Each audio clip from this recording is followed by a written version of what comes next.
नमस्कार दोस्तों, आप सभी का स्वागत है आपके अपने YouTube चैनल मैथ्स वर्ल्ड पर।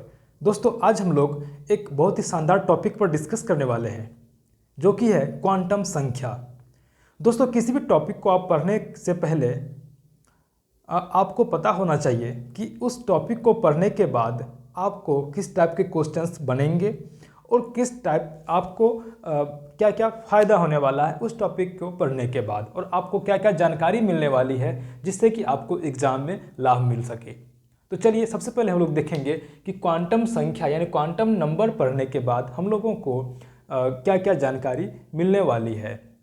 तो सबसे पहले हम लोग बात करें, अगर जो नाभिक के चारों ओर इलेक्ट्रॉन चक्कर लगाता था, मैंने आपको पिछले क्लास में पढ़ाया था कि नाभिक के चारों ओर इलेक्ट्रॉन जो चक्कर लगाता है उसके बारे में हम लोग पूरी जानकारी क्वांटम संख्या से प्राप्त करेंगे।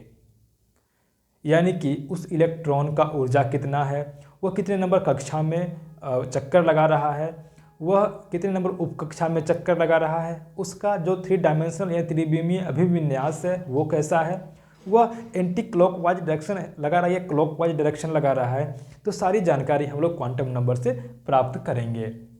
तो चलिए, सबसे पहले देखते हैं कि क्वांटम नंबर क्या होता है। तो क्वांटम नंबर जो है दोस्तों, एक प्रकार की संख्या है। क्वांटम नंबर क्या है? एक प्रकार की संख्या है जो हमें इलेक्ट्रॉन की ऊर्जा स्तर, कक्षा, उपकक्षा, अभिविन्यास और चक्रण की दिशा को बताता है। क्या है?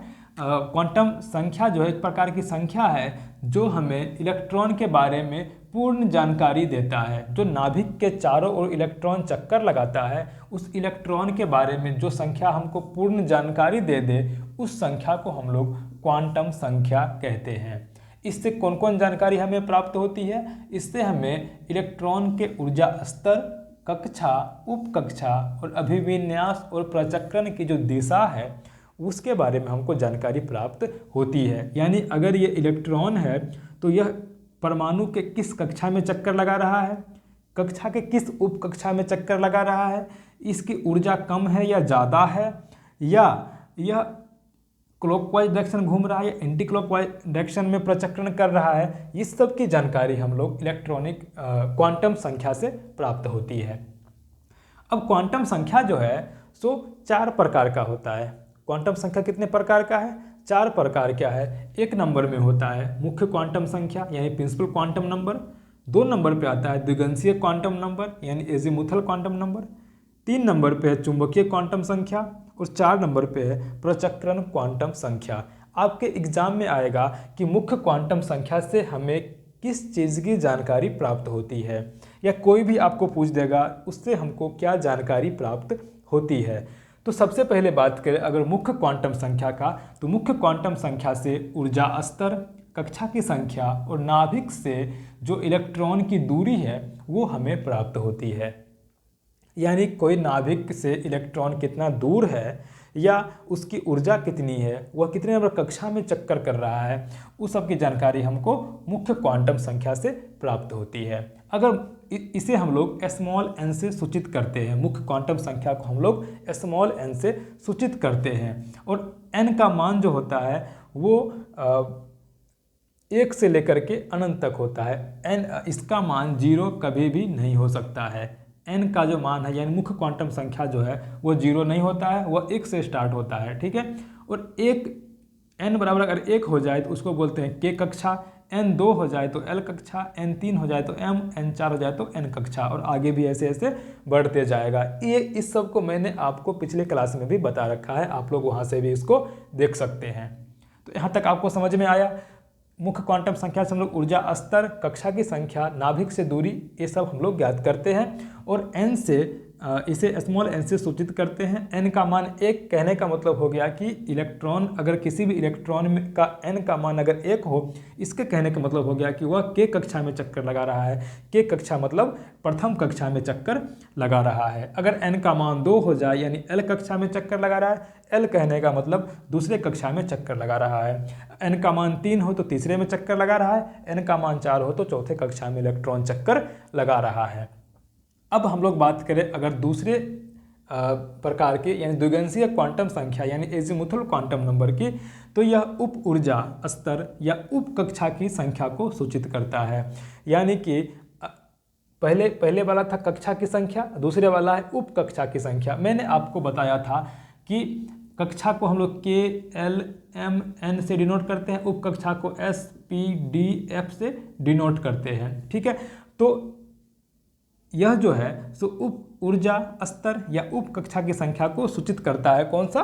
द्विगंशीय क्वांटम संख्या। इसको हम लोग स्मॉल एल से डिनोट करते हैं, इसको एन से और इसको स्मॉल एल से डिनोट करते हैं। एल का मान जो होता है 0 से लेकर के n-1 तक होता है।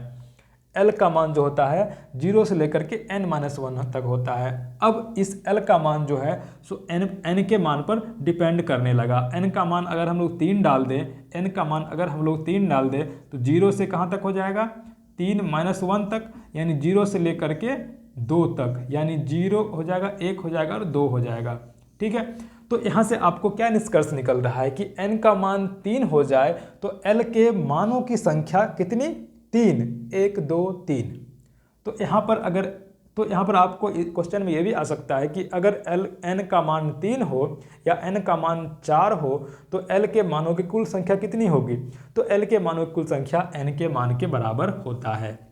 अब मान क्या क्या हो सकता है? तो वहाँ पर 0 1 2 हो सकता है, लेकिन अगर संख्या पूछ दे तो ये हो जाएगा 3।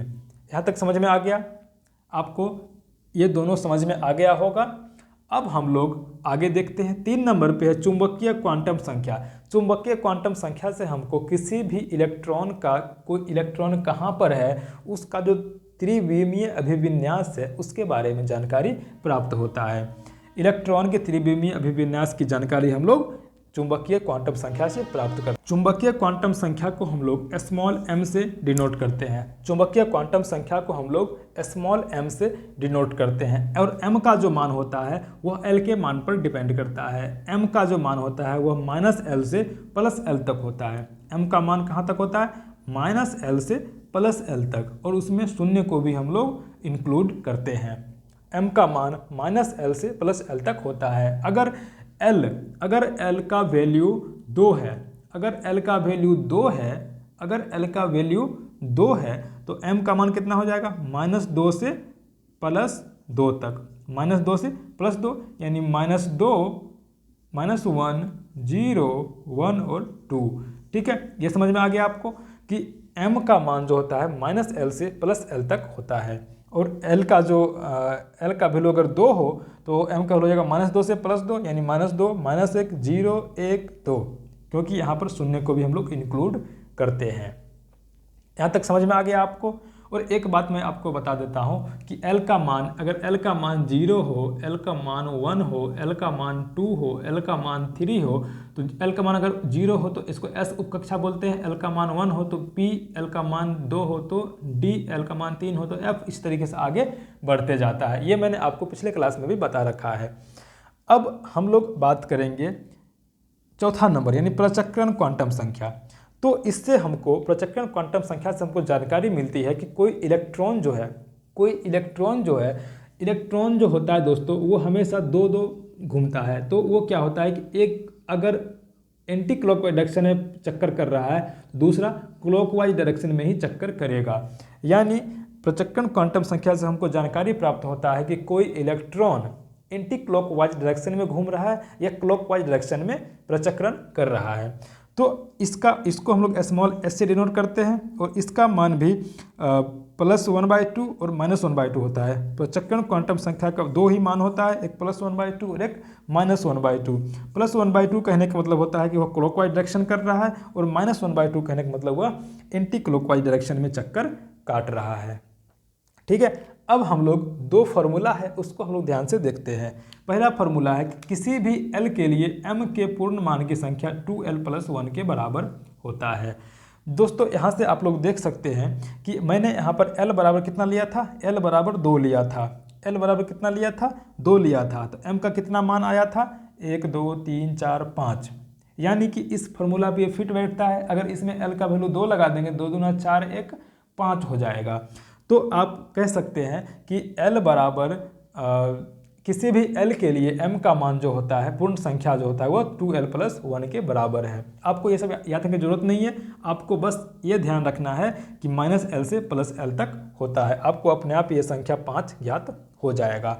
और किसी भी n के लिए m के पूर्ण मान की संख्या n² के बराबर होती है। अगर m 5 ले लें, n बराबर 5 ले ले, तो m का वैल्यू पूछ दे आपको तो 5 का स्क्वायर यानी 25 हो जाएगा। आप यहाँ से निकाल सकते हैं, n से आप l का वैल्यू निकालेंगे और प्रत्येक l के लिए m का वैल्यू निकालेंगे तो m का वैल्यू आपको उसके स्क्वायर के बराबर की संख्या में आ जाएगा। अब हम लोग 2 क्वेश्चन देखते हैं।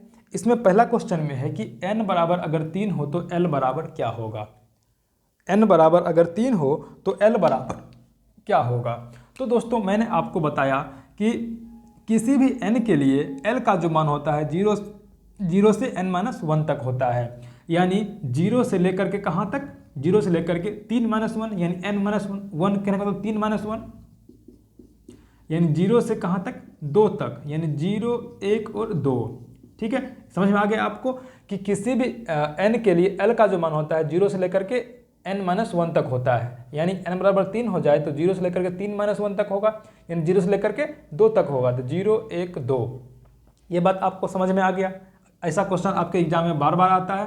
RRB में, NTPC में और ग्रुप डी में पिछले बार ऐसा क्वेश्चन आया था।